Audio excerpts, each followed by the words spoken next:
नमस्कार.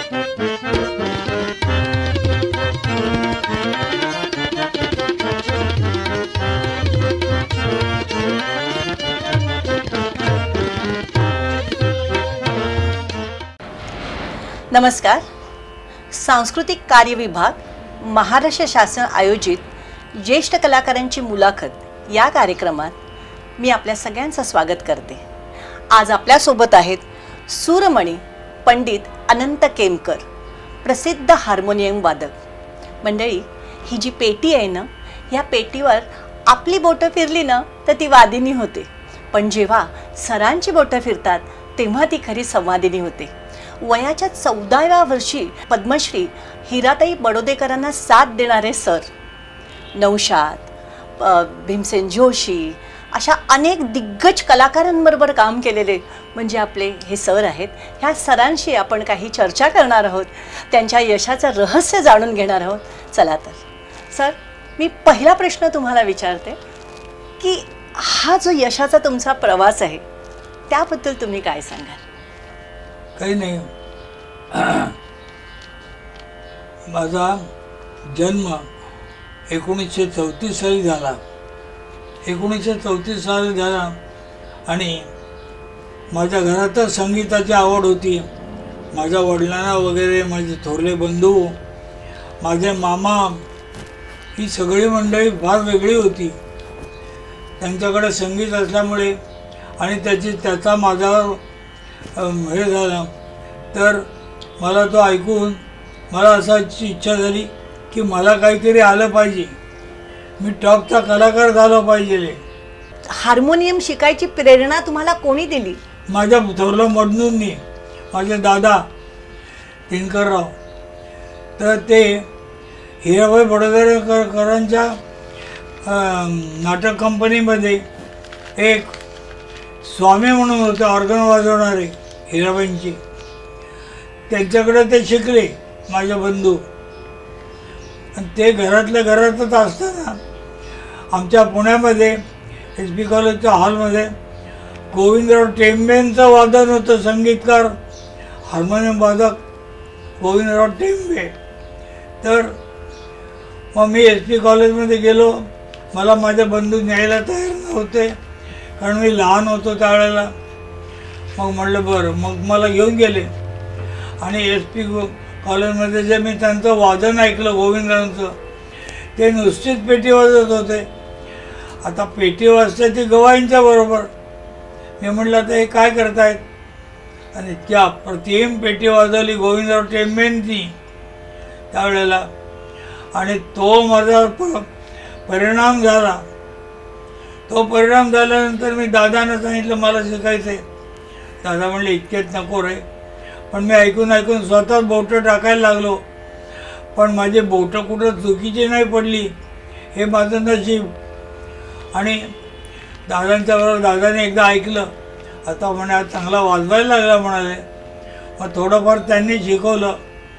मग त्याच्यानंतर मग आमच्या घरी हिराबाई बडोदेकरांचे भाऊ मोठे थोरले सुरेशबाबू माने, तर हे प्रख्यात गवई होते आणि ते अब्दुल करीम खान साहेबांचे चिरंजीव. तर त्यांनी माझ्या वडिलांना सांगितलं याला पेटी शिकवा, पण याला गाणं शिकवा, याचा आवाज पण चांगला आहे. माझे वडील काही तयार नव्हते, पण शेवटी तयार झाले ते. आणि सांगायचा उद्देश म्हणजे असा की मी त्यांच्याकडे गाणं शिकू लागलो. शिकता शिकता माझ्याकडे एक नरहरभाऊ व्यास कीर्तन करणारे, नरहरभाऊ व्यास म्हणून होते कीर्तन करणारे. तर ते आमच्या घरी यायचे. तर मग कीर्तनकार व्यासभाऊ म्हणून जे होते नरहरभाऊ, त्यांच्याकडं अगोदर मी सुरुवातीला गाणं शिकलो. त्यांच्याकडं गाणं शिकून माझ्या आयुष्यातला खूप मोठा फायदा झाला की नाट्यसंगीत, कीर्तन हे सगळं किंवा गवायचे साथ कसं गायचं, कसं वाजवायचं, हे सगळं मला त्यांनी शिकवलं. मला असं वाटतं पी मधुकर यांच्याकडे सुद्धा आपण शिक्षण. त्याच्यानंतर पी मधुकरकडे गेलो. तो म्हणजे एक वेगळाच प्रकार होता. मुंबईला फेमस स्टुडिओ म्हणून होता, अजूनही आहे तिथे. फेमस स्टुडिओमध्ये महालक्ष्मीला पेपरमध्ये ॲडव्हर्टाईजमेंट आली होती. त्यावेळेला माझा एक चुलत बंधू मुंबईत होते. त्यांना सांगितलं आपल्याला जायचं ते बघायला ऐकायला. ते म्हणलं अरे त्या फेमस स्टुडिओत कोणाला सोडत नाही जात, तू मला घेऊन तर चल. तो घेऊन आला. कशा तरी आमची सुटका झाली आणि आम्ही ते त्यांचं वादन ऐकलं. त्यावेळेला मधुकर पेडणेकर यांचं मी हार्मोनियम वादन ऐकलं आणि मला खरोखर आश्चर्य वाटलं. ते पेटी सरळ असे वाजवायचे, नंतर असा हात ठेवून वाजवायचे, हा बोटाशी आणि त्या भरतीची वाजवायचे. आश्चर्य वाटलं बघून. आणि दिसायला ते राजविंडा, त्यांचा इथे फोटो आहे, इथे फोटो लावला आहे घरामध्ये मी माझ्या. आणि मग त्यांच्याकडे गेलो. त्यांनी मला हुडकरून लावलं. मला म्हणले चे मी पेटी काही शिकवत नाही म्हणाले. मग शेवटी असं मी 2-3 वेळा जाऊन शेवटी त्यांना दया आली. मग ते म्हणाले बरं. पण ते म्हणाले तू राहतो पुण्यात, मी मुंबईत, आपलं कसं होणार असं. नाही म्हणलं मी येईन. पण मी यायला लागलो कसं तरी. त्यावेळेला त्या काळात मी लहानच होतो, अर्धं तिकीट लागायचं असं आहे. तर त्यावेळेला मी मधुकर पेडणेकरांच्याकडे घरी येऊन त्यांच्याकडे शिकलो. मग काही दिवसांनी मी त्यांच्या घरीच राहिलो. त्यांनी मला ठेवून घेतलं. एक गुरु घरामध्ये राहून शिकायचं हे मला बरं वाटलं. मी त्यांच्या घरचा झालो, शिकायला लागलो, घरचा झालो. सगळं काम करायचं, भाजी आणून द्यायची, काय असेल ते आणायचं, करायचं, त्यांचा निरोप सांगायचा. ही सगळी कामं केली आणि त्यांच्याकडे शिकलो मी. पु ल देशपांडे म्हणायचे की संगीताचे सूर पक्के लागतात की नाही माहिती नाही, पण माणसाचा तक्रारीचा सूर नेहमी पक्का लागलेला असतो. अशा पु ल देशपांडेंबरोबर सुद्धा तुम्ही काम केलेले आहे आणि आज एवढ्या मोठ्या दिग्गज कलाकारांबरोबर तुम्ही काम केलेलं आहे. सुधीर फडक्यांबरोबर केले, दत्ता डावजेकरांबरोबर काम केलेलं आहे, सी रामचंद्रांबरोबर तुम्ही काम केलं. एवढे दिग्गज संगीतकार सगळे होते. अशी काही आठवण आहे का ह्या दिग्गज कलाकारांबरोबरची? आठवणी म्हणजे काय, सगळ्या मोठ्या ज्या लोकांच्यावर वाजवलं त्या सगळ्या लोकांची मला आठवणच येते. म्हणजे आमिर खाँ साहेब, बडे गुलाम अली खाँ साहेब, नजाकत सलामत, ही प्रख्यात असे हे जे कलाकार आहेत, हे नुसते कलाकार नाही आहेत, हे आमच्या संगीतातले ऋषीमुनी आहेत. हे आमच्या ऋषीमुनी आहेत, संगीतातले महान कलाकार आहेत. गोविंदराव टेंबे अशा काही माणसं होते. त्याच्या हिराबाई बडोदेकर झाल्या, त्या पण खूप मोठं. हे सगळी कलाकार मंडळी माझ्या ऋषीमुनी असे आहेत. ते मी पहिली साथ केली हिराबाई बडोदेकरांची, कारण त्यांचं पेटीवादक आलेलं नव्हतं लवकर. आता काय करायचं. पण तोपर्यंत मला त्यांचे बंधू म्हणाले अरे तू बस, तू वाजव. म्हणलं मला काय वाजवता येणार त्यांच्याबरोबर. नाही म्हणले तू बस तू कर, सुराला सूर दे. म्हणलं बरं. तेव्हा मी डेअरिंग केलं आणि त्यांच्याबरोबर बसलो स्टेजवर. मग त्या गायच्या आणि मी त्यांच्या सुराला सूर द्यायचा.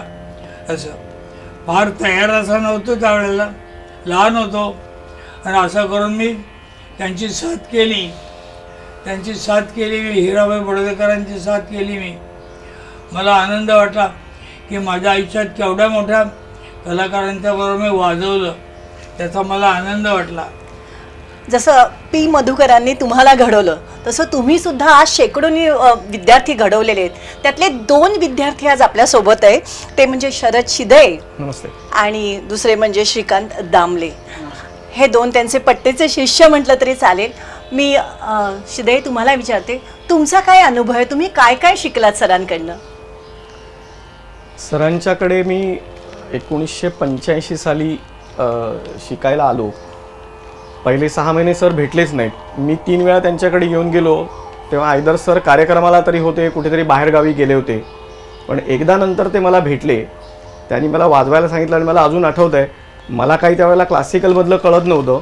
मी त्यांना कुहू कुहू बोले कोयल याची 2 लाईन ऐकून दाखवल्या पेटीवरती. मला म्हणाले तू ये. तर मी सरांना म्हटलं सर मला काय क्लासिकल वगैरे शिकायचं नाही, मला पिक्चरमधली गाणी शिकायची आहेत. सर म्हणाले तू ये तर खरं, मग आपण बघू. पण नंतर जेव्हा मी सरांच्याकडे यायला लागलो तेव्हा त्यांनी मला क्लासिकलची शिकवायला सुरुवात केली. मालकंस, देस, बिहाग, मारू बिहाग असे अनेक राग त्यांनी मला शिकवले. गौड सारंग शिकवला, गौड मल्हार शिकवला. आणि त्याच्यानंतर माझं मलाच कळलं नाही लाईट म्युझिककडून क्लासिकल म्युझिककडे मी कसा वळलो, मला त्याची आवड कशी निर्माण झाली. आणि हे त्यांचं वैशिष्ट्य आहे सरांचं की ते आम्ही जरी त्यांच्याकडे क्लासिकल शिकलो तरी लाईट म्युझिक विशेषतः पिक्चरमधली गाणी, जुन्या पिक्चरमधली गाणी ते तितकीच उत्कृष्टपणे वाजवायचे. कारण त्यांनी नौशादजींबरोबर काम केलं आहे, उत्तम कुमार बरोबर काम केलं आहे, श्रीरामचंद्रजींच्या बरोबर काम केलेलं आहे. आणि आमचं भाग्य की आम्हाला असे गुरु लाभले की ज्यांनी चौफेर काम केलं या क्षेत्रामध्ये. आणि सरांचं अजून एक वैशिष्ट्य असं की ते सोलो हार्मोनियम उत्तम वाजवतात, त्याच्यात तर काही प्रश्नच नाही. साथसंगत त्यांनी एवढ्या मोठमोठ्या गायकांच्या बरोबर, गायिकांच्या बरोबर केली आहे. गाणं हिराबाई बडोदेकर असोत, कुमार गंधर्व, सलामत अली नजाकत अली साहेब, उस्ताद सलामत अली नजाकत अली, त्याच्यानंतर उस्ताद गुलाम मुस्तफा खाँ साहेब, अजय पोहणकर, अशा सगळ्या हिंदुस्थानातल्या नामवंत गायक गायिकांबरोबर त्यांनी वाजवलं आहे. उस्ताद अल्ला परवीन सुलतानांबरोबर वाजवलं आहे, उस्ताद अल्लारखा खाँ साहेबांच्या बरोबर वाजवलं आहे. पखावाजवादक पागलदासजी यांची मला वाटतं आज नावं पण लोकांना माहिती नसतील अशा कलाकारांच्या बरोबर त्यांनी संगत केली आहे. सो हार्मोनियममध्ये सोलो वादन, संगत वादन, शोभा गुरटू आणि अशा अनेक निर्मला देवी म्हणजे बेगम अख्तर अशा कलाकारांच्या बरोबर त्यांनी ठुमरी, दादरा असं लाईट क्लासिकल पण वाजवलं आहे. त्यांनी नौशादजींच्या बरोबर, उत्तम सिंगांच्या बरोबर फिल्मलाईनला पण काम केलं आहे. आणि या अशा अनेक अंगांनी पेटी आहे आणि त्यांना तितकंच पेटीचं टेक्निकल ज्ञान आहे. पेटी उघडून रिपेअर कशी करायची, बनवायची कशी, त्यातले सूर कसे कुठे लावायचे, काय केलं की पेटीमध्ये काय होतं, ट्युनिंग कसं करायचं, हे उत्तम ज्ञान आहे. आणि मला वाटतं असा चौफेर अभ्यास असणारे पेटीचे मला वाटतं आज भारतात एकमेव कलाकार असतील. असं म्हणतात की कला ही उपजतच अंगात असावी लागते. ती जर का तुमच्या अंगात उपजत असेल तर त्याचं शिक्षण घेणं फार सोपं जातं. नाहीतर आपण कित्येक वर्ष रियाज करत बसतो आणि ती कला आपल्याला अवगतच होत नाही. म्हणजे जसं आपण म्हणतो गारगोटी घासून त्याचा हिरा होत नाही आणि बेसन हाटून त्याचं श्रीखंड होत नाही, तसंच ती कला थोडीशी उपजत असायला लागते. खरं तर सर पूर्वी सर तुम्ही तबला पण शिकला होता. मग तुम्ही तबला शिकला होता मग तुम्ही तबला सोडून पेटीकडे आलात, म्हणजे पेटीचं तुमचं अंग होतं का? नाही, त्याचं कारण आहे तुम्ही काही करू, गाणं शिका, नाच शिका, वादन शिका, गायन वादन नृत्य काही शिका, जोपर्यंत तुमचा तबल्याचा अभ्यास चांगला नाही तोपर्यंत ते व्यर्थ आहे. मग आमचे गुलाम रसूल खाँ साहेब माझे मित्र होते आणि मग माझे गुरु पण होते. तेव्हा मला म्हणाले की तुम्ही फार छान वाजवता पण तालाचा अंग तुमचा कच्चा आहे. म्हटलं बरं, म्हणून तुम्ही तबला सोडला. म्हणून म्हणलं पण तबला शिकवा मला. बरं म्हणाले. मग त्याप्रमाणे मला सगळे ठेके त्यांनी शिकवले. एक हातात त्रितालची टाळी धरली की एका 16 मात्रेमध्ये 12 डिवाईड कसे करायची, 16 मध्ये 7 कसे करायची. मी 16 म्हणतो, तुम्ही 7 म्हणून दाखवा. तेवढा अवतारात ते आले पाहिजेत. त्या चक्रामध्ये जेवढा अवकाश आहे, वेळ आहे, टायमिंग येते की आता 16-7 मी 16 म्हणायचे, तुम्ही 7 म्हणून दाखवायची. एकला एक बरोबर आला पाहिजे. हे त्यांनी मला टेक्निक शिकवलं. अच्छा. उपनिषदामध्ये एक संवाद आहे मैत्री आणि विदुराचा. तेव्हा विदुरांनी मैत्रेयीला विचारलं होतं की ही पृथ्वी कशी घडली असेल, काही सांगता येईल का? तेव्हा मैत्रिणींनी उत्तर दिलं होतं की मला असं वाटतं की ही पृथ्वी संगीताच्या आधारे घडली असेल.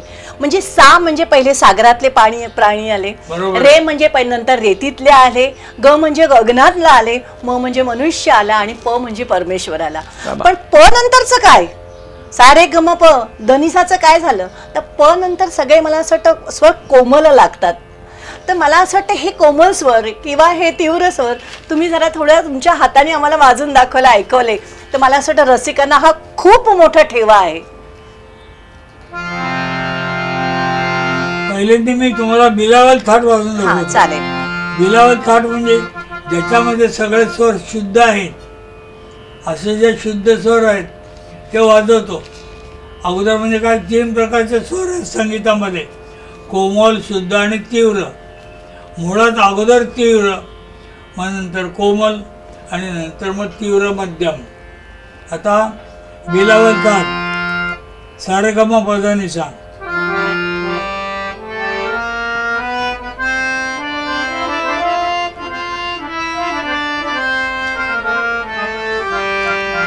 पुन्हा दाखवतो.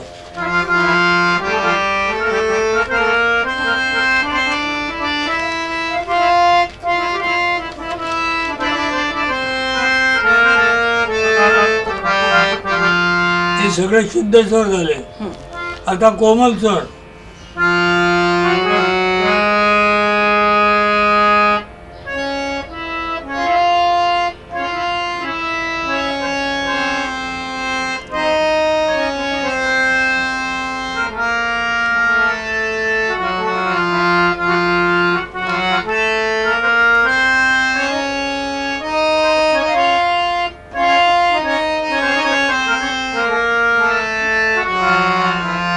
आता तीव्र मध्यम.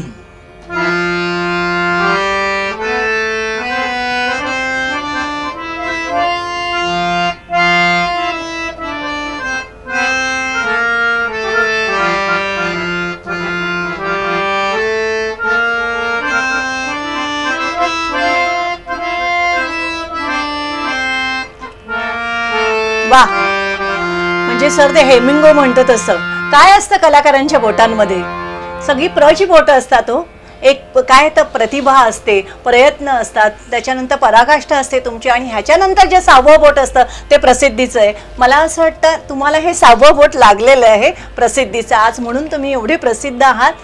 मला तुमच्या स्टुडंट्सना 2 प्रश्न विचारायचे की अशी कोणती गोष्ट आहे की तुम्हाला असं वाटतं की ही जर का आम्हाला सरांनी शिकवली नसती तर आम्हाला कधीच कळली नसती, की त्यांनी त्यांचं सगळं देऊन टाकले तुम्हाला? मला वाटतं सरांच्या इतकी सुंदर ग्रेस नोट पेटीमध्ये मी क्वचितच कोणाची ऐकली असेल. अच्छा. आणि सरांच्या इतकी सुंदर ठुमरी, मग ते बनारसची असो, पूर्वबंगाची असो, पंजाब अंगाची असो, ते फार अप्रतिम ठुमरी वाजवतात. मला वाटतं हे म्हणजे आम्हाला ते अजून जमलेलं नाही आहे, पण त्यांनी ठुमरी वाजवायला घेतली की आम्ही फक्त ऐकत बसतो. तेवढं एकच काम राहतं, इतकी सुंदर ठुमरी वाजवतात ते. तुम्ही काय आजच्या तरुण पिढीला, जे आत्ता जे हार्मोनियम वादक आहेत सगळे तरुण आहेत, त्यांना तुम्ही काय सांगाल, काय मार्गदर्शन कराल की कशी पेटी विकत घ्यायला पाहिजे, किती वर्ष रियाज करायला पाहिजे, की असं आहे तर काय कराल मार्गदर्शन? पेटीमध्ये बरेच प्रकार आहेत. अच्छा. आता मी वाजवली, याला स्केल चेंज म्हणतात. म्हणजे त्याचा वरचा पट्टे जे आहेत त्या दुसरीकडे चेंज होतात, मागे पुढे फिरतात, आणि जो अवघड सूर आहे तो सोपा होतो, असं याचं वैशिष्ट्य आहे. आणि अशा प्रकारच्या पेट्या सगळ्या फिल्म इंडस्ट्रीमध्येच वाजवल्या जातात जास्तीत जास्त. आपल्याकडे क्लासिकल गाण्याला स्केल चेंज पेटी कोणी वाजवत नाही, कारण ते पेटी वाजवायचं म्हणजे बोटं अडकतात त्यात पट्टीमध्ये. अच्छा. असं आहे. आणि सोलो स्वतंत्र वाजवायचा म्हणजे 2 नर. आत्ता मी जशी पेटी वाजवली ती 2 नरची पण इथं वाजवता येते. आणि साथीला खर्जनर मादी असे 3 लाईनची पेटी वाजवली जाते. दामले, तुम्ही काय सांगू शकाल सरांबरोबरचे आठवणी किंवा सरांबरोबरची एखादी गोष्ट की बाबा ही सरांमुळे मला कळली आणि त्याचा उपयोग झाला? सरांकडे साधारण मी 96 सालपासून जायला लागलो, आणि सरांनी विचारलं काय वाजवून दाखव, तुला काय जमतंय ते.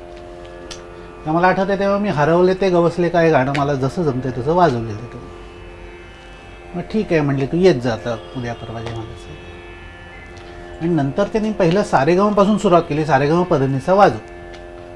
आणि मी वाजवलं आणि त्याच्यानंतर सरांनी तेच नुसतं सारेगम पधनिसा वाजवलं, ते एवढं अप्रतिम वाजलं.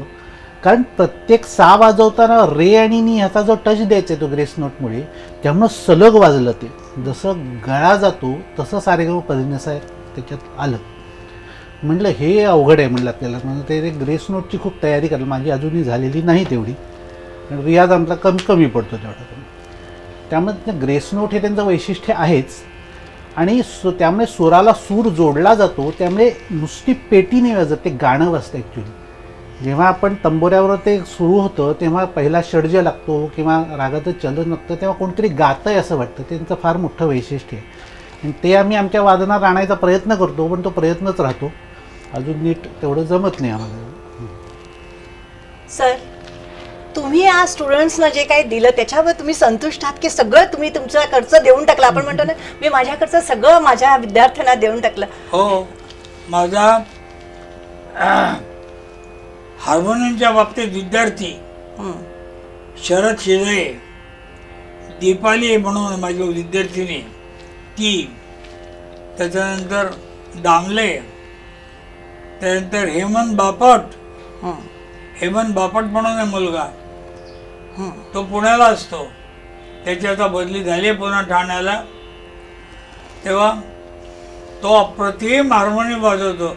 हेमंत बापट खूप तयार पेटी वाजवतो असा, आणि वयाने पण खूप लहान आहे तसा, पण खूप मेहनत केली त्याने, प्रॅक्टिस केली आणि तो तबल्याबरोबर फार चांगला वाजवू शकतो. जे मोठे मोठे गवई ख्याल गातात विलंबीचे ते सगळे तो पेटीवर वाजवतो. नाट्यसंगीत वाजवतो. हे सगळे अशा तऱ्हेने त्याचं वादन आहे. तो एक चांगला विद्यार्थी आहे. आणि वैशिष्ट्य म्हणजे मी गाणं शिकवलं. मी स्वतः गाणं शिकवतो. ते MA पर्यंत गाणं शिकवलेलं आहे मी. आज तुमचे विद्यार्थी MA झाले संगीतामधनं, विशारद झालेले आहेत. आता माझी किरणताई म्हणाल्या दीपाली आहे, तिनं म्युझिकमध्ये MA केलं. ती रेडिओ आर्टिस्ट आहे. मुग्धा जोशी म्हणून आहे, तिनं पण म्युझिकमध्ये MA केलेलं आहे. तशीच माझी विद्यार्थिनी किरण आहिरे म्हणून आहे, ती आज आली इथे. किरण आहिरे ती इथं आलेली आहे. आणि ती मुग्धा जोशी, किरण हे सगळे लोक माझ्याकडे MA पर्यंत गाणं शिकलेलं आहे. त्यांना गाणं शिकवलेलं आहे. अलीकडे एक व्हॉट्सअप युनिव्हर्सिटी आपली असते, व्हॉट्सअपवर काय काय येतात. त्याच्यातलं एक 2-3 दिवसापूर्वी मी एक नोट वाचली होती की मी गाणं शिकतो आहे आणि मला जर का तुम्हाला 1 महिन्यात पेटी शिकवायची असेल तर माझ्याकडे या. सर, हे पॉसिबल आहे? 1 महिन्यात कोण पेटी शिकू शकतं का? 1 महिन्यामध्ये पेटी अशी तुम्हाला वाजवता येणार नाही. कळेल कशी वाजवतात ते, पण त्याच्यासाठी रियाज असतो. 1 महिन्यामध्ये पेटी वाजवायचं म्हणजे फार अवघड गोष्ट आहे. बरोबर आहे. सिनेमातली गाणी येतील तुम्हाला 4. तुम्ही आम्हाला एखादा असं छानसं आठवण तुमची सांगा ना, की ह्या कलाकाराबरोबर किंवा ह्या संगीतकाराबरोबर तुम्हाला आलेला गोड अनुभव काय आहे का? हां, मी सगळ्याच लोकांच्या बरोबर वाजवलं, पण एक माझ्या आयुष्यातले लोक, एक म्हणजे भीमसेन जोशी गाण्यामध्ये. दुसरी गोष्ट, एक भीमसेन जोशीच्या नंतर परवीन सुलताना. तिचा गळा एवढा फास्ट आहे, तिचा गळा म्हणजे प्लेन सारखा जातो आकाशातून. बापरे. अशी इतकी तयार बाई आहे की तिच्याबरोबर पेटी वाजवायला लोक घाबरतात. एक असं वातावरण निर्माण होतं, काय वाजवू, ही बाई मला काही वाजवू देत नाही आहे. ती वाटच बघत नाही, तू वाजव नाही, तू नको वाजू. त्या स्वतः गात असतात, अप्रतिम गातात. तिच्या गाण्यात गोडवा तर आहे, पण स्पीड एवढं फास्ट आहे. आणि ती संबंध माझी पेटी 4.25 सप्तक एवढा सगळा तिथं गळा जातो. इतकं लांब लचक मोठा गळा कोणाचा नाही आहे. आमच्या नंतर गुलाम मुस्तफा कासाम म्हणून होते, ते अप्रतिम गायचे. त्यांचा गळा मात्र 4.25 सप्तक जायचा, 4.25 जायचा. असे माझ्याबरोबर, तर मी त्यांच्याबरोबर पण वाजवलं, खूप वाजवलं त्यांच्याबरोबर.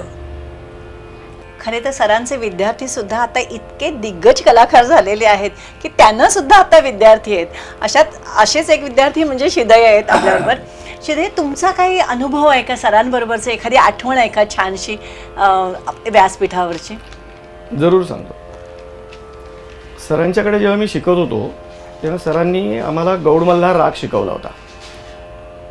आणि गौड मल्हार मी आपला तयार केला होता थोडासा, पण मला काही तो राग तितकासा आवडत नव्हता. आणि नंतर एकदा कधीतरी ठाण्याला एक पंडित नारायणराव अंबिकर म्हणून राहतात, त्यांच्या घरी प्रोग्राम होता आणि मुलुंडच्या एक गायिकाचं नाव विसरलो, मला वाटतं प्रभू देसाई बहुतेक होत्या. आणि त्यांचं गाणं होतं आणि मला पंडित नारायणराव अंबिकरांनी साथीसाठी बोलावलं. आणि 2 दिवस आधी त्यांनी मला सांगितलं की मी गौड मल्हार गाणार आहे, कारण पावसाळ्यात होता प्रोग्राम. म्हटलं आता आली का पंचायत, आपल्याला तर काही ते अजून तेवढंसं कळलेलं नाही आहे. सरांना फोन लावला. सर म्हणाले आता एक काम कर, प्रोग्राम परवा आहे तुझा, उद्याला माझ्या घरी ये. म्हटलं ठीक आहे, मी येतो सकाळी नाही, रात्री 10 वाजता ये, कारण मला रेडिओमध्ये प्रोग्राम आहे. तो सगळं करून कामं आटपून मी 10 वाजता येईन घरी. मग मी सरांच्याकडे गेलो 9:30 पावणे 10ला. सर आले होते तोपर्यंत. आणि मग त्यांचं जेवण झाल्यानंतर ते 10 10:30ला पेटी काढून बसले आणि 10 10:30 पासून रात्री 2:30-3 वाजेपर्यंत 4 तास सलग फक्त गौड मल्हार शिकवला. गौड मल्हारच्या सगळ्या अंगाने, सगळ्या जागा, त्याचं चलन, आरोह त्याच्या पाना. नाहीतर कुठला आपले गुरु आपल्या शिष्यासाठी रात्री 10 वाजल्यापासून 2-2:30 वाजेपर्यंत एक राग घेऊन बसतात का, तर आपल्या शिष्याला दुसऱ्या दिवशी वाजवायचं आहे आणि तो कुठे कमी पडता कामा नये. अगदी बरोबर. गुरुची व्याख्याच ही आहे की गु म्हणजे अंधार आणि रू म्हणजे प्रकाश. अंधारातनं प्रकाशाकडे नेतो तो गुरु. मला असं वाटतं तुम्हाला त्या प्रकाशाकडे सरांनी नेले. प्रश्नच नाही. मंडळी, संगीतातून मिळणारा आनंद हा निखळ आनंद आहे. म्हणूनच ओंकाराने साक्षात संगीताची निर्मिती केलेली आहे. ह्याच संगीताचा वारसा ह्या घरात, सरस्वतीचं प्रचंड वास्तव्य असलेल्या ह्या केमकर सरांच्या घरात आहे, मला असं जाणवतंय. आणि त्यांचे अजून एक आपल्या बरोबर विद्यार्थिनी आहेत, त्यांचं नाव आहे किरण आहिरे. किरण ताई, तुम्हाला काय वाटतं, तुम्ही काय काय शिकलात सरांकडून? सर, मी सरांकडनं खूप काही शिकले. माझे वडील तसेच माझे गुरु आहेत. गुरूंनी कसं समाजात वावरायचं संगीतासोबत हे देखील मला शिकवलं. आम्ही इथे क्लासमध्ये बसायचो, गाणं शिकायचो, पण त्याच्याही पलीकडे माझं घरचं कोणतंही बॅकग्राऊंड म्युझिकल नाही आहे. एकदा मी शरद दादांना भेटली होती एका कार्यक्रमात. म्हटलं मी बऱ्याच लोकांकडे शास्त्रीय संगीत शिकते, पण मला काही शास्त्र कळणार नाही अजून, तर प्लीज मला तुम्ही असे कोणीतरी व्यक्ती ज्यांच्याकडे न्या की ते मला उत्तम शास्त्रीय संगीत शिकवतील, मला संगीताची उत्तम माहिती देतील. तर शरददादांनी मला सांगितलं की हो, तू सरांना उद्या कॉल कर. आणि तशीच मी सरांना भेटायला आली. मी केमकर सरांना त्या दुसऱ्या दिवशी भेटायला आली. सर म्हणाले ठीक आहे, गुरुवारपासून क्लासला येतो. अच्छा. पण माझ्याकडे क्लासला येताना इतकं कर की मागे जे काही शिकले सगळं विसरून ये, मी तुला सगळं नव्याने शिकवणार आहे. आणि मी तेव्हा कॉलेज टाइम्समध्ये होती. तिथनं माझा आणि सरांचा संगीताचा प्रवास चालू झाला. पण जसं मी हा उंबरा ओलांडला आहे तसं माझ्या आयुष्यात सगळं खूप छानच झालेलं आहे. घरात शास्त्रीय संगीत ना माहीत नव्हतं. मला हार्मोनियम घेण्यापासून ते संगीत शिकवण्यापर्यंत सर्व सरांनी केलेलं आहे.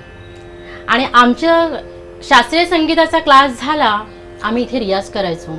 आमची जर का परीक्षा असेल तर हे आमचं घर असायचं.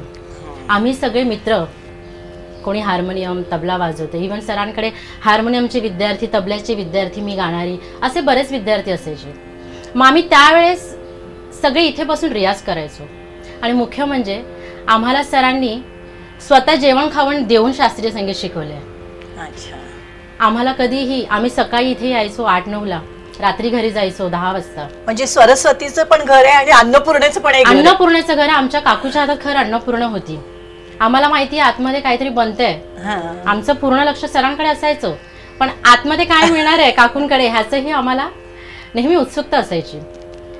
आणि फार लवकर सरांनी मला शास्त्रीय संगीत शिकवलं. आणि ते फार लवकर कळण्याचं कारण असं होतं की फक्त आम्ही या क्लासपर्यंत मर्यादित नाही राहिलो. किरण, उद्या काय आहे, कितीला कॉलेज सुटणार आहे? चला, कंकणा मॅरेजचा कार्यक्रम आहे. हो का? म्हणजे प्रत्येक ठिकाणी कार्यक्रमाला घेऊन आम्हाला जायचंय. विद्यार्थ्यांना सरांची गाडीमध्ये भरलं की आम्हाला घेऊन जायचे. आम्हाला कार्यक्रमात कंकणा बॅनर्जी कशा गातात, प्रभा अत्रे कशा गातात, हे प्रत्येक हे शिक्षक आम्हाला प्रत्यक्ष सरांनी बरोबर आहे. शिकवले. आणि मुख्य म्हणजे आम्ही प्रवासात देखील जात होतो विद्यार्थी. आमचे सर पुढे बसायचे आणि आम्ही विद्यार्थी मागे बसायचो. काय रे, काय आता दुकानाच्या पाट्या वाचत चाललात का तुम्ही? हा. नाही, तुम्ही गायनाचा विचार करा. ते चाक जे चाललंय ना, त्याचा ताल कोणता आहे? हा. आम्ही लिफ्टमध्ये जेव्हा जातो, ते लिफ्टमध्ये जेव्हा ती म्युझिक वाजते, काय ग किरण, कोणता राग आहे हा? हा. अगदी आम्हाला अशा वातावरणात सरांनी वाढवलं जसं आम्ही त्यांच्याकडे आलो. आणि माझ्या आई वडिलां इतकेच माझे प्रिय माझे गुरु आहेत. कारण की आज ते आहेत म्हणून मला संगीतातल्या 2 गोष्टी माहिती आहेत आणि मी ह्यांचे उपकार आयुष्यभर नाही विसरू शकत. मला एक लहान मुलगा आहे. माझी खूप इच्छा आहे की त्यांनी सरांकडनं हार्मोनियम किंवा त्यांच्या सहवासात राहावं. मला आता तुम्ही सांगितलं की सर जाता जाता शिकवायचे. विश्वामित्रांची मला आठवण झाली की चालता चालता ते रामाला शिक्षा द्यायचे. हो. राम त्यांच्या पाठी चालत असतात आणि तुझं लक्ष कुठे आहे रामा, असं करून द्यायचं. मला असं वाटतं की संगीतातले हे विश्वामित्र आहेत. बरोबर आहे. अगदी बरोबर आहे. संगीतातले हे विश्वामित्र आहे. आणि मला अजून एक यांचं आवडलं की तुम्ही पाठी काय शिकले. म्हणजे जेव्हा नारद शिकायला गेले होते तेव्हा नारद जेव्हा म्हणाले की मीही अमकं शिकायला आलोय, तेव्हा त्या गुरुजींनी विचारलं की तुला हे येतं? हो. ते येतं? हो. नाही. तेव्हा त्यांनी सांगितलं की तुला आधी ही सगळी पाठी कोरी करायला लागेल आणि माझ्याकडनं नवीन शिकावं लागेल. मला असं वाटतं की ते तसंच सरांचं आहे की तुम्ही तुमची पाठच जाऊन दे, मी काय शिकवतो त्याच्याकडे लक्ष द्या. जेव्हा तुमची पाठी कोरी असते तेव्हाच ती भरली जाते. की कलाकार हा तुमच्या समोर फक्त 1/4 दिसत असतो, कारण 3/4 त्याचा रियाज असतो. पण मला असं वाटतं की आज आपल्याला संपूर्ण रियाज केलेले असे 2 दिग्गज कलाकार दिसत आहेत. तर ह्या दोघांनी म्हणजे सर आणखीन देव सर, ह्या दोघांनी अनेक कार्यक्रम एकत्र केलेले आहेत. देव सर, तुम्हाला काय वाटतं, तुमच्या काय आठवणी आहेत हे सरांबरोबर? आठवणी म्हणजे केमकर सरांबद्दल एकदा बोलायचं म्हटलं तर खरं म्हणजे 5-6 तास बोलता येईल असं आहे की आम्ही कार्यक्रम एकत्र खूप केलेत तुम्ही म्हणालात तसं. पण त्याच्या अगोदर जे तुम्ही रियाजाबद्दल म्हणालात तर केमकर सरांकडनं इतक्या गोष्टी मी शिकलेलो आहे. पहिली गोष्ट म्हणजे ते मला गुरुस्थानी आहेत, माझे गुरु आहेत. म्हणजे आपण ज्यांना म्हणू की आचार्य सूरमणी पंडित अनंत केमकर असे ते आहेत. आणि बालपणापासून म्हणजे मला हे माझं सौभाग्य आहे की माझ्या आईला म्हणजे डॉक्टर मंजिरी देव यांना ते बहीण मानतात. म्हणजे बहीणच आहे माझी आई त्यांची. आणि त्याच्यामुळे त्यांचे आणि माझे इतके वर्षाचे ऋणानुबंध जमले. आणि लहानपणापासून की ते आमच्या घरी यायचे त्यावेळेला आणि घरी येऊन मला म्हणजे तू बस आणि मी लेहरा वाजवतोय आणि हे तू असं वाजवलं पाहिजेस, तू कसं वाजवलं पाहिजेस, असा रियाज त्यांनी माझ्याकडनं त्या काळी खूप करून घेतला. एस्पेशली गाण्याबरोबरची संगत कशी केली पाहिजे, गाणं तुम्हाला कसं समजलं पाहिजे, गाण्याबरोबरचा ठेका कसा वाजला गेला पाहिजे, धामध्ये काय फरक आहे, धीनमध्ये काय फरक आहे. बघा मला त्यांच्याबद्दल बोलताना भरून यायला लागला. तर इतक्या गोष्टी सांगता येण्यासारख्या आहेत की ते जरी ते हार्मोनियम वादक असले तरी आपण ज्याला म्हणतो की संपूर्ण संगीत म्हणजे गीतम वाद्यम तथा नृत्यम त्रयम संगीतम उच्यते, ही जी गोष्ट आहे की गायन वादन आणि नृत्य या सगळ्यावर त्यांचा अभ्यास आहे फार मोठा. आणि त्यांचा अधिकार पण आहे त्याच्यावर की प्रत्येक गोष्ट सादर कशी गेली पाहिजे, की तुमचं इन्स्ट्रुमेंट जर असेल तर इन्स्ट्रुमेंट कसं जपलं गेलं पाहिजे, इन्स्ट्रुमेंटचं काळजी कशी घेतली पाहिजे. वाजवणं तर आहेच पण वाजवण्याबरोबर तुमचं इन्स्ट्रुमेंटसुद्धा कसं असलं पाहिजे.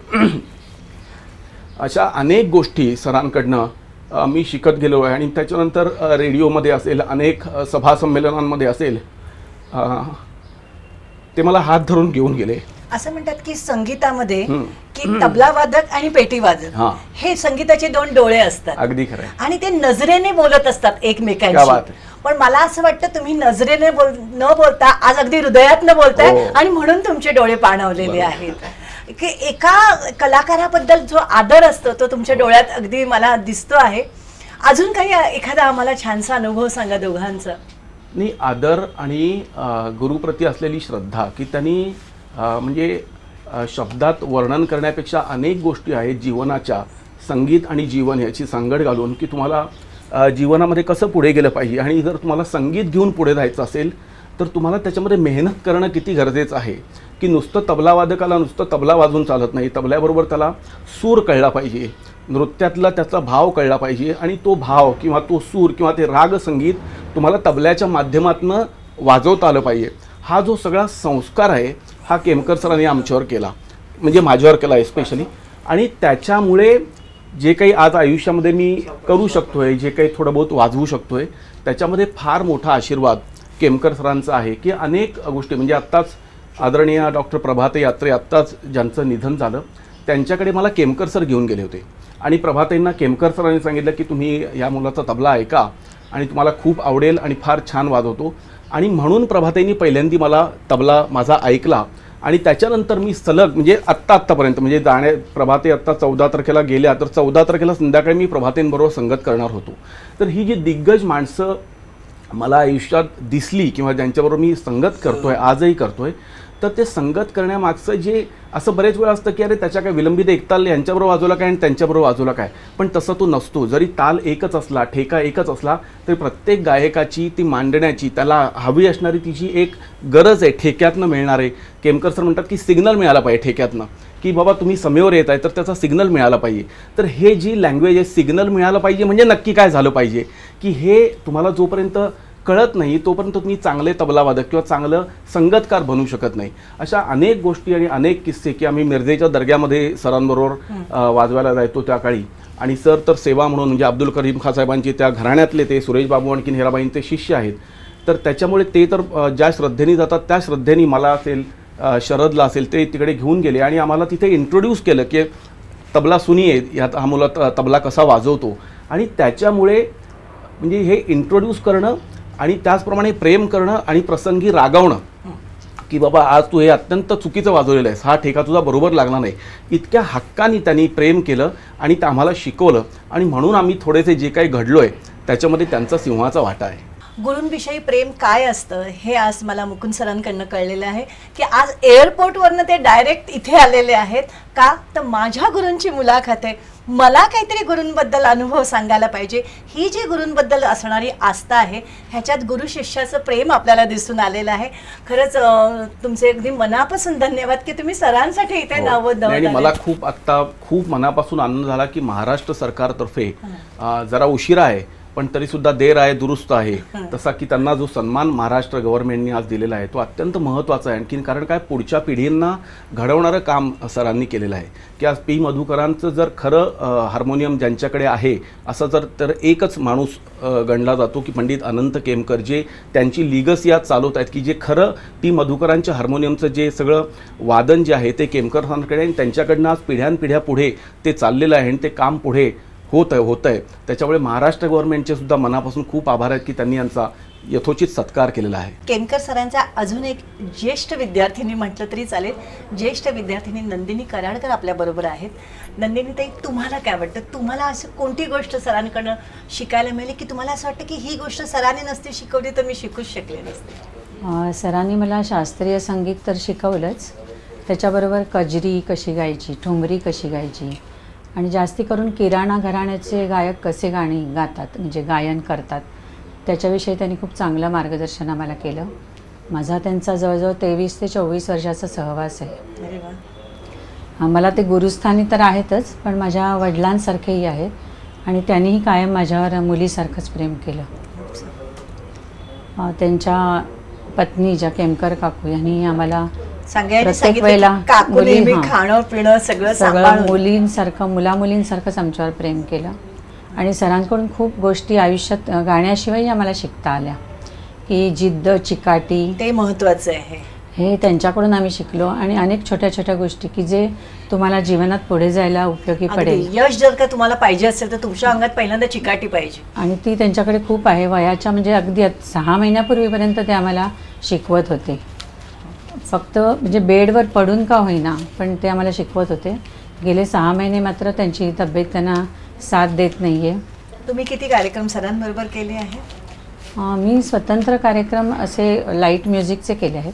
सरांबरोबर मी कार्यक्रमांना काही वेळेला गेलेली आहे. त्यांच्याबरोबर असे कार्यक्रम नाही केलेले, पण लाईट म्युझिक मी जास्ती स्वतः केलेले आहेत. आणि त्याबद्दलही त्यांनी शास्त्रीय संगीताबरोबर लाईट म्युझिकला कसा आवाज लावायचा वगैरे ह्याच्याविषयी आम्हाला खूप मार्गदर्शन केलं आहे. आणि मी स्वतःला म्हणजे भाग्यशाली समजते की इतक्या प्रतिभावंत माणसाचा सहवास मला इतके वर्ष लाभला. नक्कीच. म्हणजे तुम्हीच काय, आपण संपूर्ण महाराष्ट्र भाग्यशाली आहे की असे कलाकार असे आपल्या कलाकार महाराष्ट्रात आहेत. आहेत. आणि ह्या पुरस्कारामुळे ते सर्वांसमोर आलं आहे, हे खूप मला त्याचा आनंद आहे. किरण ताई, तुम्ही बरोबर म्हणालात की सर म्हणाले की पाटी कोरी असली की ती भरायला सोपी जाते. तुमची पाटी किती भरली सरांनी? सरांनी मला गायन शिकवलं. अगदी सर सुरेश बाबू मानेंकडे शिकलेत, हिराबाई बडोदरकरांकडे शिकले. सर किराणा घराण्याची गायकी वाजवतात.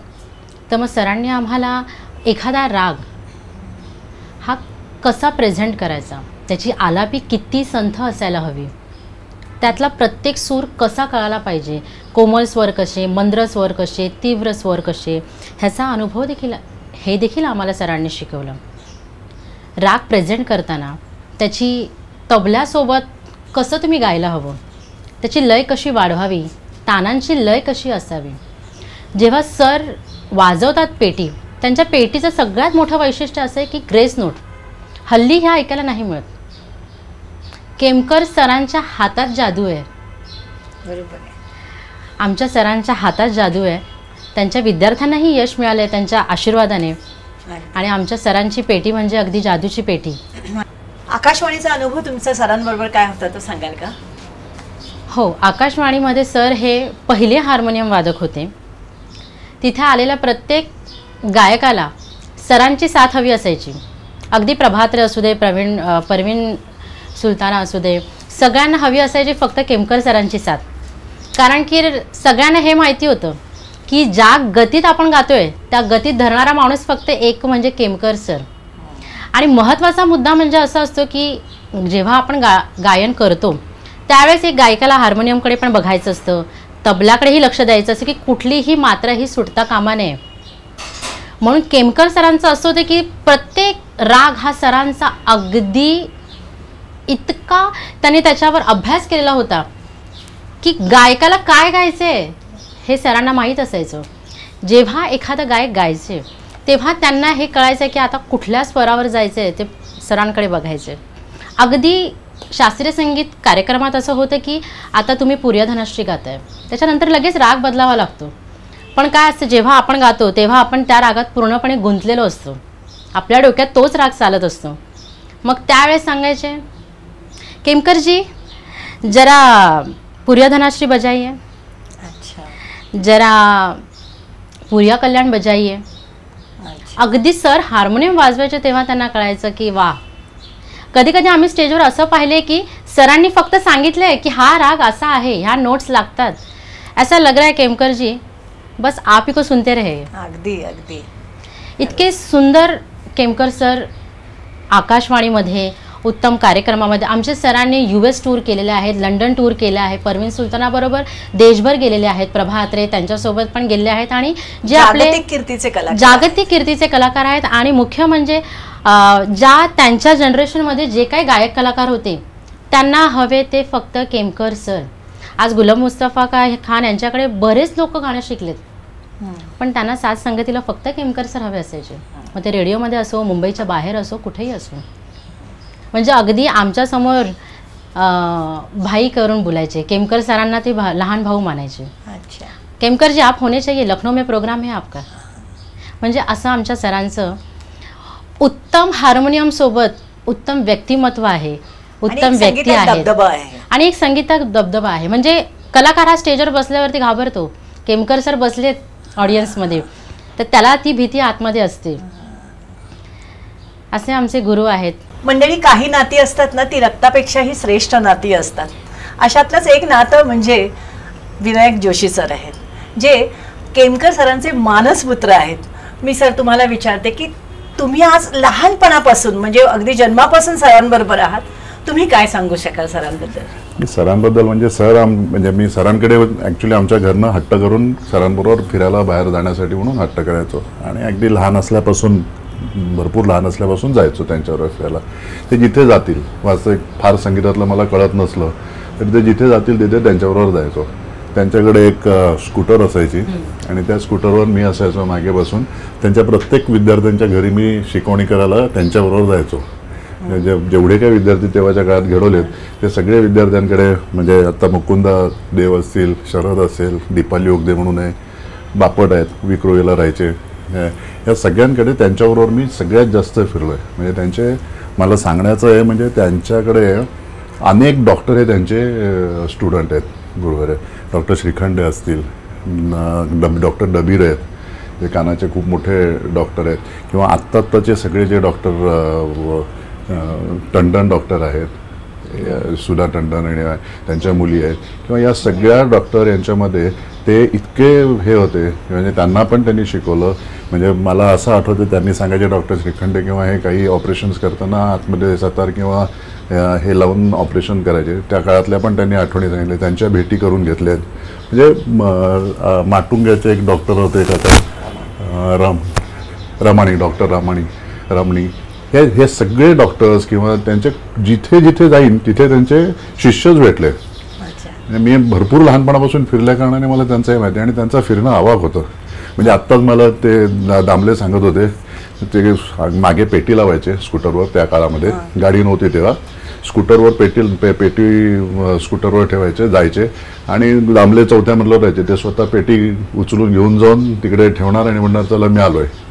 म्हणजे इथपासून आम्ही त्यांना बघितलं. म्हणजे त्यांची एनर्जी ही अजून मी पाहिलेलं नाही माझ्या आयुष्यामध्ये, एवढी एनर्जी अजून कोणाकडे असेल त्यांच्याकडे. म्हणजे एक रसिक होता तुम्ही विद्यार्थी. मला म्हणजे त्याने गाणं कसं ऐकायचं ते शिकवण्याचा प्रयत्न केला. गाणं ऐकायला पण म्हणजे खूप मोठी कला आणि तिथे हरवून जाता मनुष्य. म्हणजे भागवतात एक चित्र आहे की कृष्ण बासरी वाजवतोय आणि त्या कृष्णाच्या समोर सगळे प्राणी बसलेले आहेत. समोर कोण बसले तर समोर एक हत्ती बसलाय, वाघ बसलाय, गाय बसलीये, शेळी बसलीये, साप बसलाय, मोर बसलाय. म्हणजे त्या लोकांना हेच माहिती नाही की वाघाला हे माहिती नाही आणि बकरीला माहिती नाही की आपण दोघे एकमेकांचे. पण संगीतामध्ये असं आहे की ते सगळे जण विसरून गेले. संगीत सगळं काही विसरायला लागतं आणि असं मला असं वाटतं तुम्ही त्याच्या ह्याच्यात राहून, संगीत राहून सगळं काही विसरून गेले होता. एका शब्दातच सरांनी तुमची ओळख करून दिली आहे की काय सांगू, तू आहेस म्हणून मी आहे. याचा अर्थ ही व्यक्ती किती मोठी आहे हे आपल्याला कळलं असेल रसिक. शिष्याने किती कला अवगत केली आहे हे फक्त एका गुरुलाच माहिती असतं आणि गुरु प्रत्येक शिष्याला ओळखून असतो की ह्या आपल्याकडनं काय काय शिकलाय. याचं जिवंत उदाहरण म्हणजे शरद सरांचा एक किस्सा आहे की एकदा अचानक प्रभाकर कार्यकरांकडे गेले असताना त्यांना एकदम सरांनी पेटी वाजवायला लागली. मला असं वाटतं शरद सर तुम्हीच तो किस्सा सांगावा. त्याचं असं झालं, BARC मध्ये पंडित प्रभाकर कार्यकर यांचं गाणं होतं आणि सर साथीला होते आणि मला वाटतं श्रीकांत पण होता. आम्ही तिघं चौघं जण सरांच्या बरोबर नेहमीप्रमाणे गेलो होतो आणि गाणं चालू असताना सरांनी अचानक सांगितलं आता ये आणि स्टेजवर बस मला वाजवायला. मी म्हटलं हो तुम्ही वाजवताय, मी कसं वाजवणार त्यांच्याबरोबर. नाही म्हणे तू बस, मी सांगतो त्यांना. त्याच्यानंतर ते मला पंडित प्रभाकर कार्यकर यांच्या घरी घेऊन गेले. त्यांच्यामुळे माझी त्यांच्याशी ओळख झाली आणि मग मी कार्यकर बुवांच्या बरोबर पण बरेच प्रोग्राम वाजवले. तर हे गुरु आणि शिष्याचे जे नातं आहे की आपल्या शिष्याला आपल्यासारखं आपल्या जवळ आणायचा प्रयत्न करायचा, जे आपल्याकडे आहे ते सगळं शिष्याला द्यायचं आणि त्याच्यातनं काय म्हणतात ना की आपल्यासारखं शक्यतोवर करायचं, त्याला आपल्या जितकं जवळ येईल तितकं. हा त्यांच्याकडचा हा फार मोठा गुण आहे आणि तो सगळ्यांनी घेण्यासारखा आहे.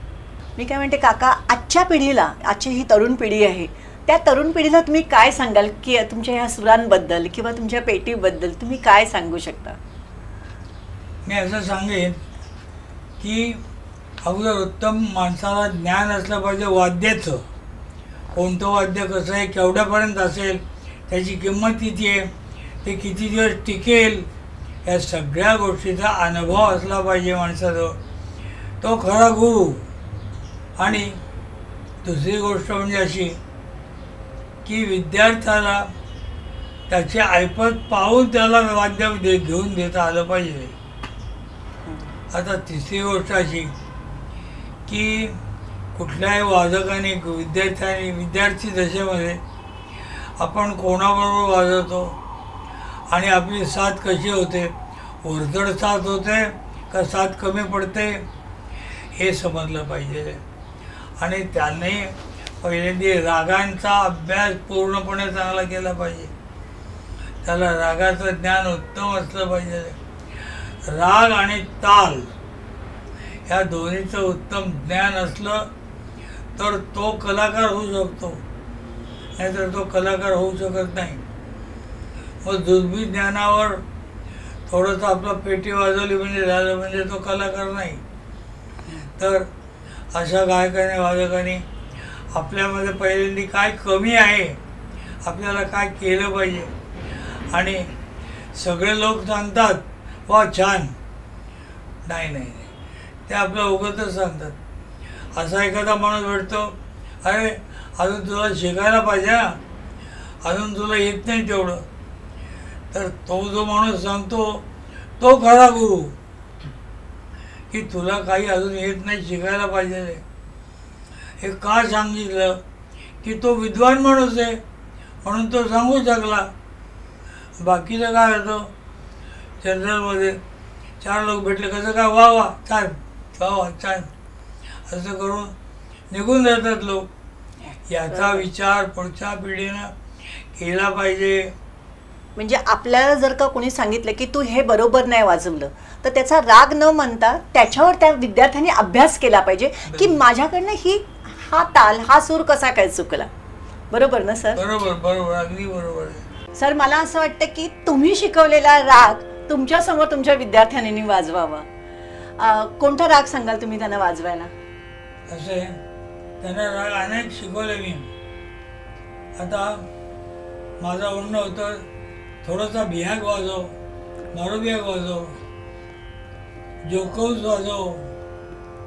मला असं वाटतं शिदे सर तुम्हाला हे राग वाजवायला पाहिजे, ही गुरुदक्षिणा समजा.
बोटही जादुई आहे, मला असं वाटतं ही पेटीही जादू आहे. इतकंच काय, मला असं वाटतं हा सगळा जो माहोल आहे हे घरच आहे, हे घरच जादू आहे की हे फक्त सरस्वतीच्या आशीर्वादाने भरलेलं हे घर आहे. मला असं वाटतं सर, एकदा आपण सगळे तुमच्या गुरूंचं दर्शन घेऊया. हे आहेत केमकर सरांचे गुरु, पी मधुकर म्हणजे मधुकर पेडणेकर. आणि ह्या केमकर सरांच्या सौभाग्यवती ज्यांचं 3 वर्षापूर्वी निधन झालं, त्या उत्कृष्ट सतारवादक होत्या. तसं पाहायला गेलं तर केमकर सरांना कैक पुरस्कार आणि कैक मानपत्र मिळालेले आहेत, पण त्यातले काही खास आपण आज इथे पाहणार आहोत.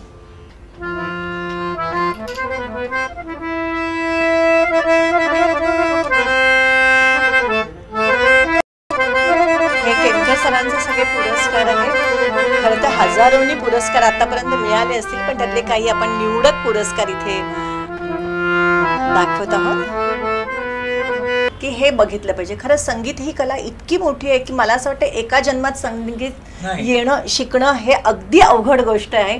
आणि म्हणूनच मला कधी कधी असं वाटतं की कृष्णाला जेव्हा विचारलं विभूत्यामध्ये की बाबा तू कशात आहेस, तुला आम्ही कुठे शोधू, तेव्हा कृष्णाने सांगितलं होतं की तुम्ही जर का मला मासामध्ये शोधत असाल तर मी मार्गशीर्ष आहे, तुम्ही मला ऋतूमध्ये शोधत असाल तर मी वसंत आहे, तुम्ही मला पर्वतामध्ये शोधत असाल मी हिमालय आहे, तुम्ही मला पाण्यात शोधत असाल मी गंगा आहे, पण पण तुम्ही जर का मला वेदात शोधत असाल तर मी सामवेद आहे.